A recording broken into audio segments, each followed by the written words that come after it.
Uma garota ficou sozinha em casa por um curto período de tempo e desapareceu sem deixar vestígios. O que aconteceu em seguida pareceu mais um suspense de detetive do que um caso real, porque era impossível acreditar que algo assim pudesse ter acontecido na vida real. Foram necessários 15 anos para finalmente descobrir a verdade. E quando isso aconteceu, todos ficaram furiosos e chocados. Jessica Disson nasceu em 2 de maio de 1982, na pequena cidade americana de Shepherdsville, no Kentucky. Era um lugar tranquilo, onde muitos moradores se dedicavam à agricultura e se conheciam bem. Jessica tinha 2 irmãos mais novos e, desde cedo, ajudava os pais a cuidar das crianças enquanto eles trabalhavam. Isso tornou Jessica mais independente, e seus pais sempre podiam confiar nela. Quando ela tinha 15 anos, conseguiu um emprego de meio período em um restaurante local para economizar para seu primeiro carro que tanto sonhava, um Pontiac vermelho. E alguns anos depois, ela havia economizado dinheiro suficiente para tornar esse sonho realidade. Apesar do emprego, Jessica tinha notas excelentes e começou a fazer planos para cursar a faculdade e se tornar contadora depois da escola.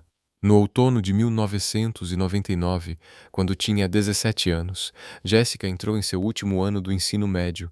Ela também começou a namorar um garoto e estava super empolgada com isso. Na manhã de sexta-feira, 10 de setembro, seu dia começou como de costume. Os pais de Jessica saíram para trabalhar enquanto ela ainda dormia. Seus irmãos mais novos foram para o ponto de ônibus e partiram para a escola. Jessica ficou em casa e deveria dirigir para a escola em seu carro logo depois dos irmãos. Por volta do meio-dia, sua mãe voltou para casa e imediatamente notou algo estranho. O carro de Jessica estava estacionado na frente da casa, embora ela devesse estar na aula naquele momento. A mãe entrou na casa e foi até o quarto da filha.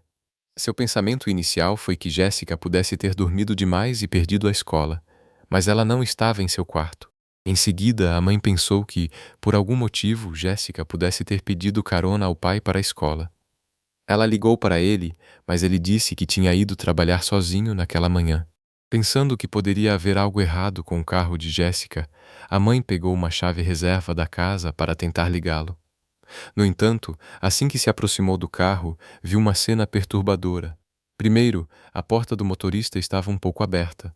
Segundo, e mais alarmante, o celular de Jessica estava no banco com os números 9 e 1 na tela.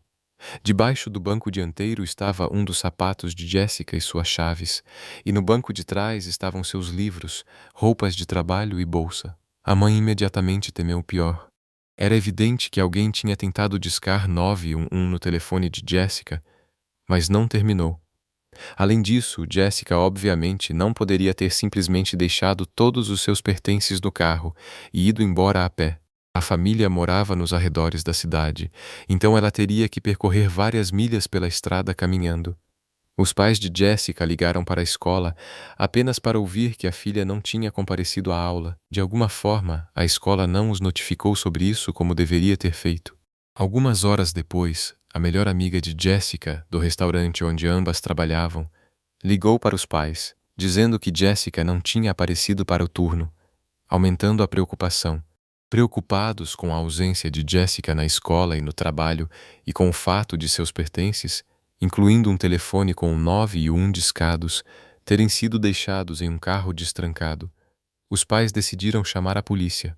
No entanto, o xerife simplesmente sugeriu que Jessica provavelmente tinha dado uma volta e voltaria para casa eventualmente. Ele nem deu atenção ao fato de um de seus sapatos ter sido deixado no carro, o que tornaria difícil para ela ir longe sem ele.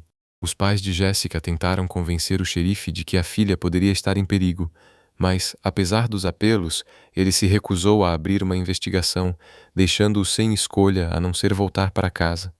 Depois disso, os pais de Jessica decidiram resolver as coisas por conta própria. Contataram parentes, amigos e conhecidos, mas ninguém a tinha visto. Juntos começaram a procurar por Jessica por toda a cidade, mas ela não aparecia em lugar nenhum. Na manhã seguinte, os pais voltaram ao xerife e disseram que Jessica ainda não tinha voltado para casa. Desta vez ele enviou 2 oficiais para inspecionar o carro dela, mas os pais enfrentaram outro problema. Os oficiais examinaram o veículo sem luvas, tocando em tudo lá dentro com as mãos vazias. Eles também não checaram o quarto de Jessica, embora fosse o procedimento padrão.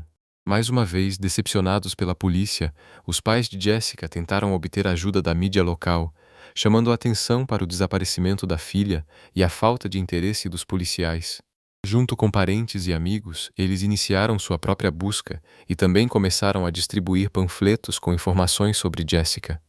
A busca foi liderada pelo pai de Jessica e seu irmão, Stanley, que conheciam bem a área. Temendo o pior, decidiram revistar as proximidades de um rio local. A área tinha uma reputação muito ruim, pois era popular entre traficantes de drogas e outros criminosos devido à sua natureza densa e isolada. Por horas, os parentes de Jessica vasculharam o terreno difícil perto do rio, mas não encontraram nenhum rastro dela. Na manhã seguinte, algo extremamente bizarro aconteceu. Os pais de Jessica estavam em casa e o filho deles estava brincando no quintal. De repente, ele correu para dentro, alegando ter ouvido um grito de socorro que parecia a voz de sua irmã. O pai de Jessica pegou sua espingarda e correu para fora, tentando localizar a fonte do grito. Ao mesmo tempo, seu irmão chegou de carro à casa deles e rapidamente se juntou à busca. Logo notaram algo. Havia uma fumaça subindo da propriedade do vizinho. Um homem de 40 anos chamado David Brooks. Ao se aproximarem, viram-no queimando algo que parecia roupas em suas terras. Parecia altamente suspeito, então o pai de Jessica pediu permissão a Brooks para revistar sua fazenda. Brooks, no entanto, recusou e pediu que saíssem. Essa não era a única coisa estranha sobre Brooks. Antes do desaparecimento de Jessica, os parentes mantinham um relacionamento normal com ele e sua família. No entanto, pouco depois disso, Brooks começou a se comportar de forma estranha. Ele começou a passar regularmente dirigindo devagar em frente à casa deles, encarando-os com um sorriso sinistro. Os pais de Jessica também recebiam telefonemas misteriosos onde um homem desconhecido ficava em silêncio e apenas respirava pesadamente. Suspeitavam que Brooks estivesse por trás disso, mas não conseguiam entender o motivo de tal comportamento. Depois de testemunhar Brooks queimando roupas em sua propriedade, os pais de Jessica decidiram falar mais uma vez com a polícia, que havia mostrado pouco interesse no caso desde o início. Compartilharam suas observações, pedindo aos oficiais que visitassem Brooks com cães farejadores de cadáveres, e eles concordaram. Usando as roupas de Jessica para rastreá-la, os cães os levaram até a fogueira na propriedade de Brooks, mas nenhuma evidência substancial foi encontrada. Os cães também descobriram luvas pretas em um dos galpões, sinalizando a presença de um cheiro associado à decomposição. Durante toda a busca, Brooks exibiu um comportamento cada vez mais suspeito. No entanto, a polícia não conseguiu ligá-lo ao desaparecimento de Jessica, saindo mais uma vez de mãos vazias. Decepcionado com a polícia, o pai de Jessica decidiu entrar em contato com o FBI.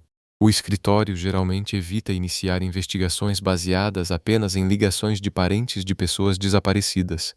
Mas, desta vez, decidiram se envolver imediatamente diante dos fatos perturbadores apresentados pelos pais de Jessica. E após uma pesquisa minuciosa, o FBI concluiu que algo realmente horrível poderia ter acontecido com ela. A partir deste ponto, começou uma investigação de verdade, aquela que os policiais locais estavam relutantes em conduzir. Agentes do FBI coletaram impressões digitais do quarto de Jessica e de seu carro. Eles também apreenderam todas as evidências potenciais para análise e enviaram tudo para o laboratório. Os investigadores também organizaram uma busca extensa por terra, usando helicópteros e reunindo voluntários. Examinaram minuciosamente o fundo do lago perto da casa de Jessica, considerando a possibilidade de o corpo dela estar lá. Agentes do FBI vasculharam meticulosamente a fazenda de Brooks, e lá encontraram algo muito alarmante. Em um dos galpões, acharam uma foto impressa de Jessica. Após essa descoberta perturbadora, os detetives tinham quase certeza de que Brooks estava de alguma forma envolvido no desaparecimento. Também suspeitavam de seu irmão de 35 anos, Joseph, pois ele se comportava de forma estranha enquanto a polícia revistava a propriedade. No entanto, havia um problema. Durante a busca, os investigadores não encontraram evidências substanciais o suficiente para prender os irmãos. Então focaram todos os esforços na busca na área, quase certos de que Jessica não estava mais viva.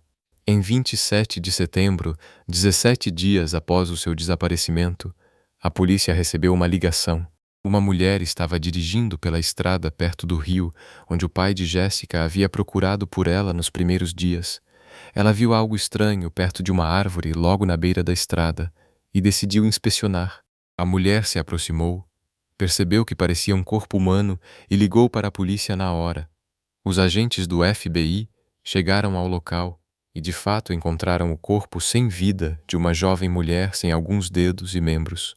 Ela tinha uma corda com vestígios de tinta vermelha e prateada amarrada em suas pernas. Partes de suas roupas estavam faltando, levando os detetives a acreditar que os criminosos a abusaram sexualmente. Devido ao avançado estado de decomposição, não puderam confirmar se era Jessica. Os oficiais foram até a casa dela e pediram aos pais para ajudarem na identificação. O pai de Jessica não conseguiu olhar para a filha falecida, mas a mãe aceitou. Ela chegou ao local e, a princípio, não conseguiu identificá-la, mas logo notou uma pequena tatuagem de borboleta no corpo, idêntica à da filha e localizada no mesmo lugar. Mais tarde, especialistas médicos confirmaram a identidade da falecida e determinaram que a causa da morte foi estrangulamento. Vários hematomas também foram encontrados em seu corpo. Os especialistas revelaram que seus membros e dedos foram destacados após a morte, o que significa que ela ainda estava inteira quando o crime ocorreu, mas o corpo foi mutilado depois. Mas nem esse foi o fato mais devastador.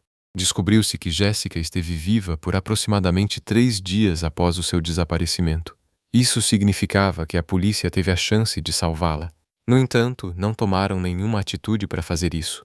Após a descoberta do corpo, o FBI decidiu interrogar Brooks novamente, e desta vez descobriram algo novo. Durante a conversa inicial, ele alegou ter visto Jéssica perto de sua casa na manhã em que ela sumiu. No entanto, desta vez ele mudou sua história, afirmando que não a tinha visto em momento algum naquele dia. Agora, ele alegava que estava em casa na cama com a esposa naquela manhã, e quando os detetives interrogaram a esposa, ela contradisse o depoimento do marido. O FBI continuou a questionar Brooks, perguntando o que ele faria se encontrassem suas impressões digitais no corpo da vítima. Embora nenhuma evidência desse tipo tivesse sido encontrada, a resposta de Brooks foi extremamente suspeita. Ele disse que teria que confessar tudo nesse caso. Mais tarde, ele falhou em um teste de polígrafo, então o FBI decidiu prendê-lo e seguir com o julgamento.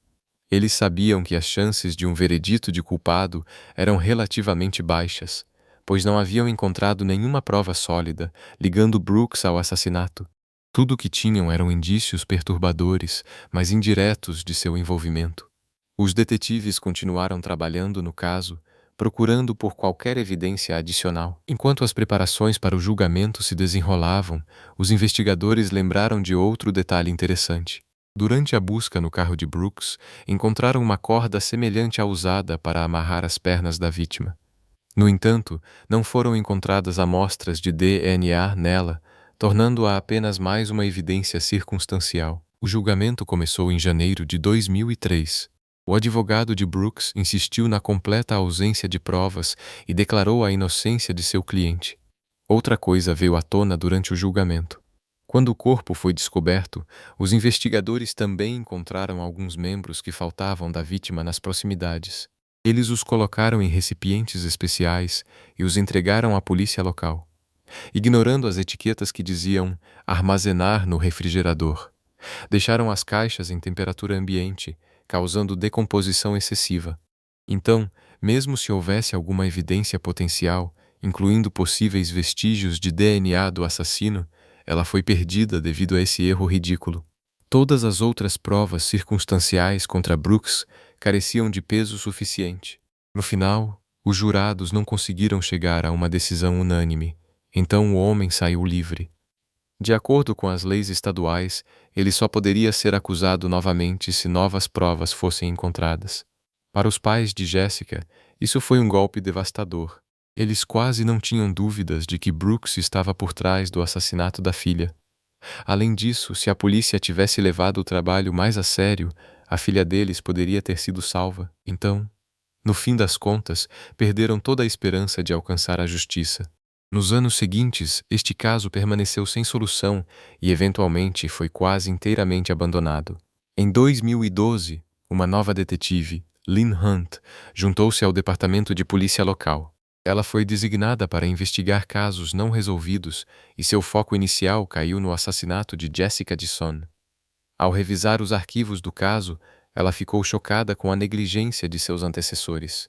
A maioria dos documentos estava cheia de erros, faltando referências a conversas com as partes envolvidas, e as evidências não estavam devidamente documentadas. Em outras palavras, foi tão mal conduzido que ela teve que essencialmente começar a investigação do zero 13 anos após o assassinato. Seu primeiro passo foi falar com a família de Jessica.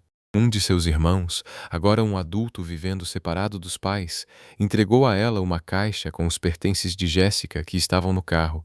Ele aguardou desde que a polícia devolveu esses itens à família.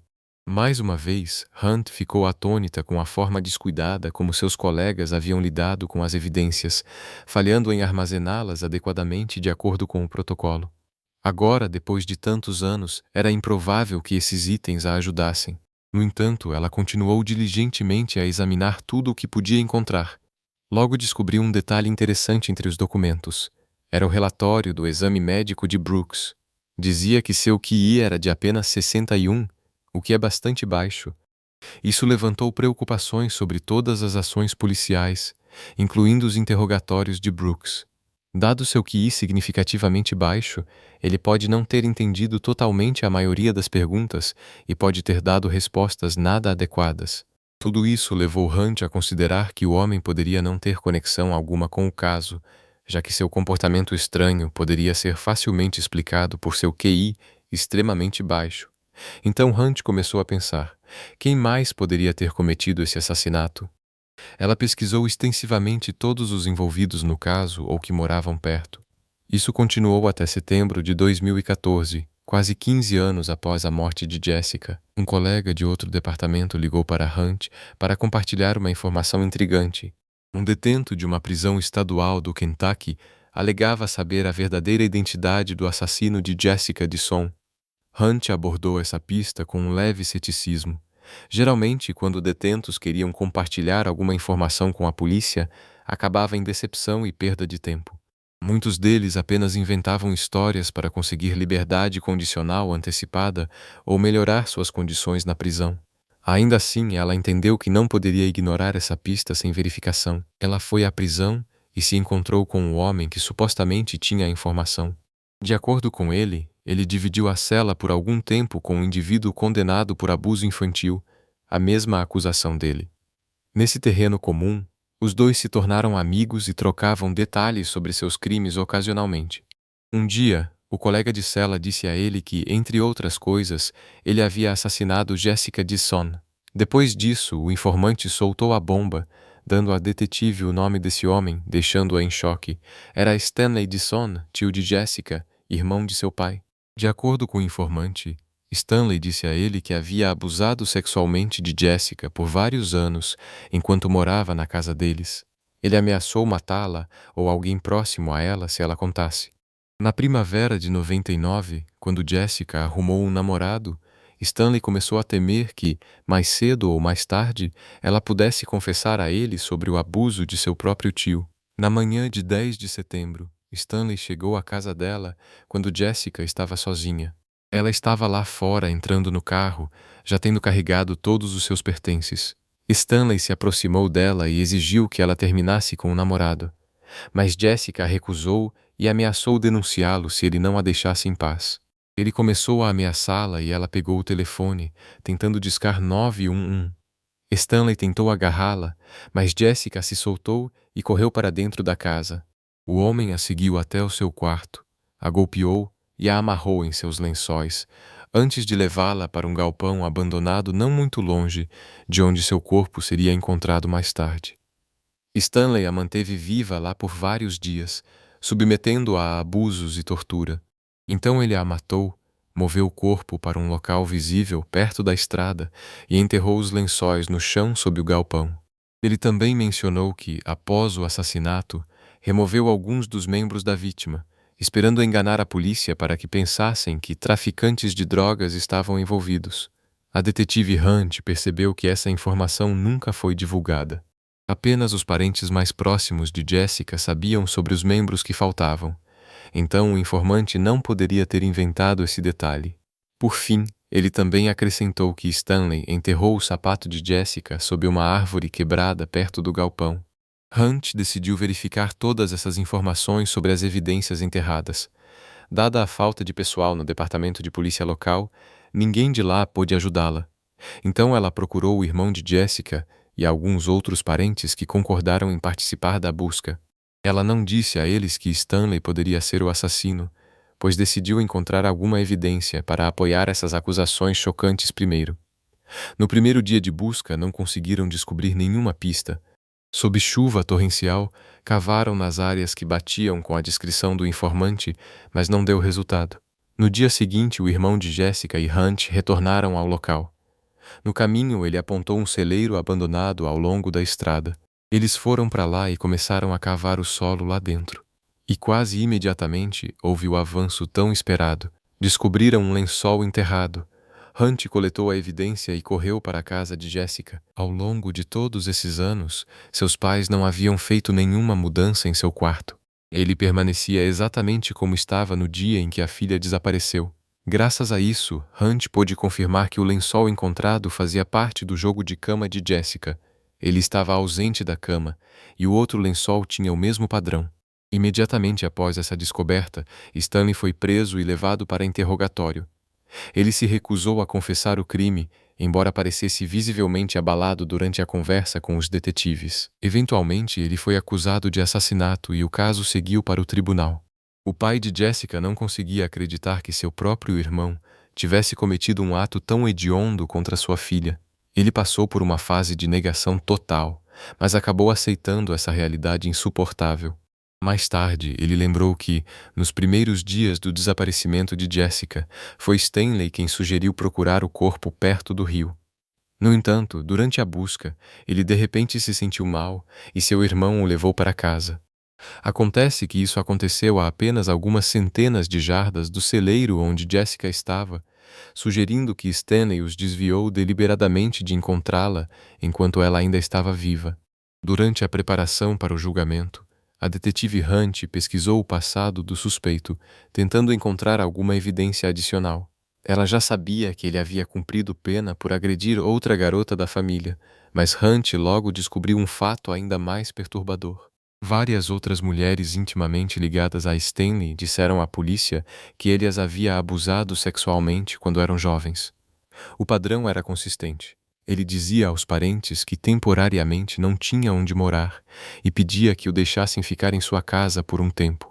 Quando ficava sozinho com as meninas, Stanley cometia seus atos vis, usando ameaças para silenciá-las. Ouvindo todas essas histórias, a polícia concluiu que Stanley vinha fazendo isso há 3 décadas. Apesar de tudo isso, a detetive Hunt percebeu que conseguir uma condenação pelo assassinato seria um desafio, já que quase não havia provas diretas contra Stanley, como impressões digitais ou DNA. Ela continuou a cavar o caso até que tropeçou em uma caixa de arquivos antigos que ainda não havia examinado. Olhando o conteúdo, Hunt ficou mais uma vez chocada com a incompetência de seus antecessores, que inicialmente cuidaram do caso. Na caixa, havia uma carta datada de 26 de junho de 2002. Outro informante escreveu à polícia a mesma história que Hunt ouviu apenas 12 anos depois do detento da prisão do Kentucky. No verão de 2002, Stanley já estava cumprindo pena por agredir uma parente menor de idade. Durante esse tempo, ele contou ao seu colega de cela sobre o assassinato de Jessica. O colega de cela, que por acaso era um informante da polícia, escreveu uma carta ao departamento que cuidava do caso, revelando todos os detalhes macabros do que Stanley havia feito com sua sobrinha. E o que você acha que a polícia fez? Eles simplesmente ignoraram a carta, provavelmente convencidos do envolvimento de Brooks naqueles anos. Então não se deram ao trabalho de considerar outros suspeitos. Mais uma vez, Hunt ficou decepcionada com a falta de profissionalismo de seus colegas. Se ao menos tivessem prestado mais atenção ao seu trabalho, este caso poderia ter sido resolvido lá em 2002. Agora, depois de todos esses anos, ela só poderia aguardar o julgamento, esperando que Stanley finalmente enfrentasse a justiça tardia por suas ações. O processo começou em 2015 e Stanley declarou sua inocência. Presentes no tribunal, os pais de Jessica mal conseguiam olhar para o parente que havia destruído suas vidas. Eles também estavam furiosos porque ele não conseguia simplesmente confessar para dar a eles algum tipo de desfecho. A promotoria acreditava que as chances de obter um veredito de culpado por acusações de assassinato eram relativamente baixas, principalmente porque quase não havia evidências substanciais contra ele. Havia também um problema com as acusações de abuso envolvendo outras garotas da família.